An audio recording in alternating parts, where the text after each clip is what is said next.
तुमच्या मनात कधी असा विचार आला आहे का, की आजपर्यंत आपण सगळ्यांसाठी धावलो, सगळ्यांची मनापासून काळजी घेतली, इतरांच्या अडचणी ऐकून समजून घेतल्या, त्यांना आपली गरज आहे ही जाणीव ठेवून हवे तेव्हा उपलब्ध झालो.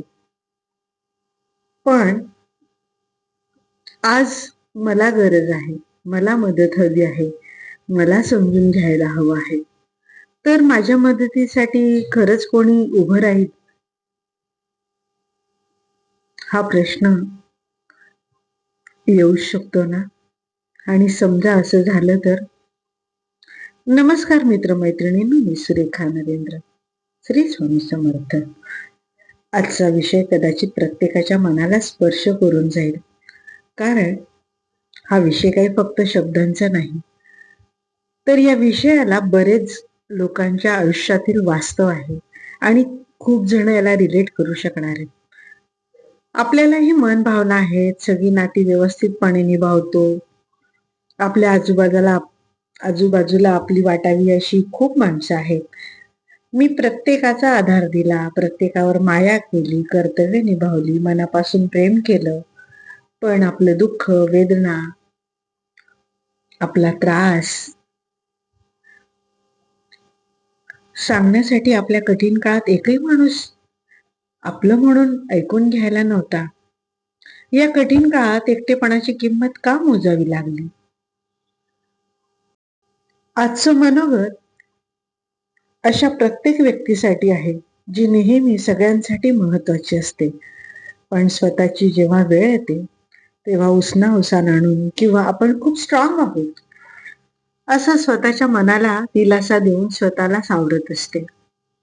जेव्हा आपण सगळ्यांसाठी धावत असतो, काळजी घेतो, सगळ्यांचं दुःख ऐकतो, लोकांच्या सुखदुःखात सहभागी होतो, पण आपल्या वेळेत कोणीच नसतं. हा प्रश्न खरं तर खूप साधा आहे, पण त्याचं उत्तर अनेकदा खूप वेदनादायक असू शकतं.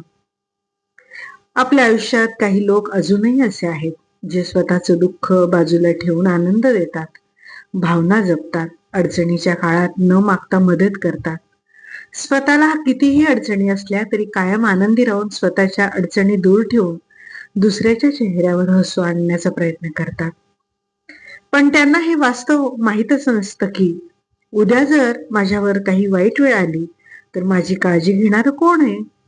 मित्रमैत्रिणींनो, जगात सर्वात जास्त एकटेपणा त्या व्यक्तीला जाणवतो जी सर्वांची काळजी घेत असते. अगदी उदाहरणच द्यायचं झालं तर आपल्या आईवडिलांपासूनच सुरुवात करूया. जेव्हापासून आपल्याला कळायला लागतं आपल्या आईवडिलांचा संघर्ष, त्यांचं जीवन, त्यांचे संस्कार, त्यांच्या अडचणी हे आपण आपल्या डोळ्यांनी बघत असतो. आपल्या आईकडे बघा, संपूर्ण घराची काळजी घेत असते, कुटुंबातल्या प्रत्येक व्यक्तीला काय हवं नको ते बघत असते, सगळ्यांच्या भावना आवडीनिवडी जपते, वेळा पाळते, कोणाला काय केव्हा हवंय हे सगळं तिला माहित असतं. पण या उलट आपण घरातल्या बाकीच्या लोकांनी तिला इतकं गृहीत धरलेलं असतं. तिला काय हवं, ती थकलीये का, तिला काही त्रास होतोय का, तिचं काही म्हणणं आहे का, हे प्रश्न किती घरात विचारले जातात बरं? किंवा तिचं मन जपलं जातं, तिच्या भावनांचा विचार केला जातो. वडिलांच्या बाबतीत जर विचार करायचा म्हटलं तर वडिलांच्या बाबतीतही आपण अगदी तसंच दृश्य आपल्याला दिसतं. बघायला गेलो तर त्यांच्या भावना, त्यांचा संघर्ष, अडचणी जाणून घेण्याचा प्रयत्न करत नाही. आजच्या इतक्या आधुनिक काळात सुद्धा वडिलांशी आपण ना बसून बोलतो, ना त्यांच्या व्यथा जाणून घेण्याचा प्रयत्न करतो. संपूर्ण आयुष्यभर कुटुंबाची मेहनत करणारा बाप अनेकदा आपल्या वेदना लपवत असतो. चेहऱ्यावर हसू ठेवून आपल्या कुटुंबासाठी धडपड करणारा बाप मनातून कायम चिंतेत असतो. पण किती कुटुंबांमध्ये मुलांकडून वडिलांना मायेने विचारलं जातं की बाबा, तुम्ही ठीक आहात ना? आणि फक्त आईवडीलच नाही बरं, आजूबाजूचे असे खूप सारे लोक आहेत. प्रत्येक नातं हे आपल्यासाठी कायम उपलब्ध असतं, पण मदत करणाऱ्या, समजून घेणाऱ्या लोकांनाच क्षणभंगुरतेचं दुःख वाट्याला येत असावं असं मला वाटतं.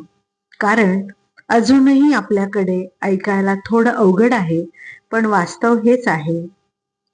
आणि याला बरेच लोक रिलेट करू शकतील.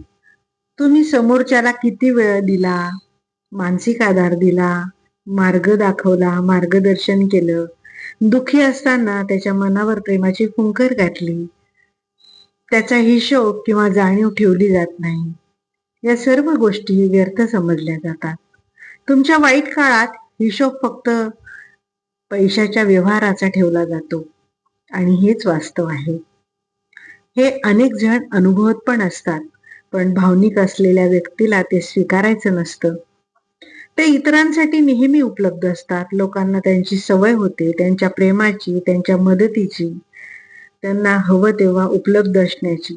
त्यामुळे लोक अशा व्यक्तींना गृहीत धरतात आणि हळूहळू अशा लोकांची किंमत कमी करतात, अपमान करतात. त्यांचा हिशोब त्यांच्या आर्थिक परिस्थितीवर केला जातो.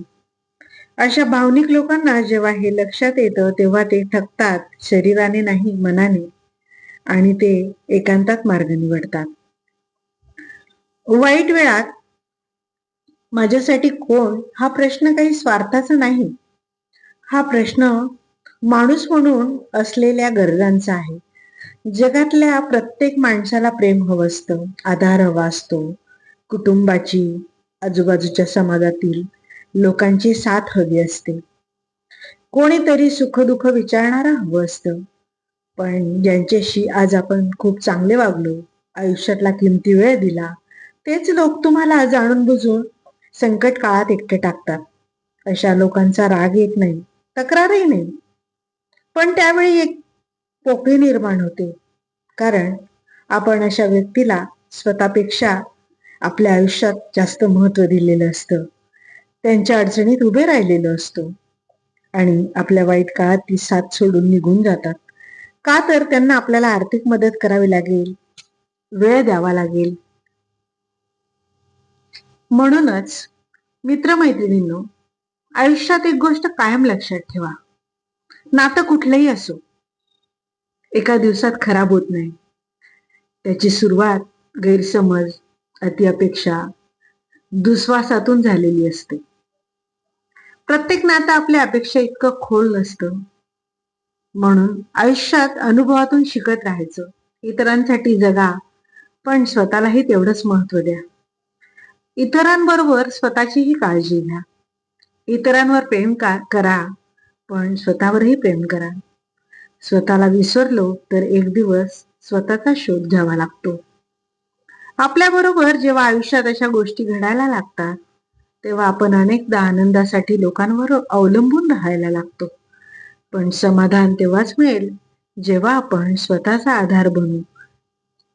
मी माझ्या या अनुभवातून हेच शिकले. लोक येतील, लोक जातील, काही साथ देतील, काही सोडून जातील, पण जोपर्यंत माझं आयुष्य आहे तोपर्यंत फक्त मीच माझ्यासोबत राहणार आहे.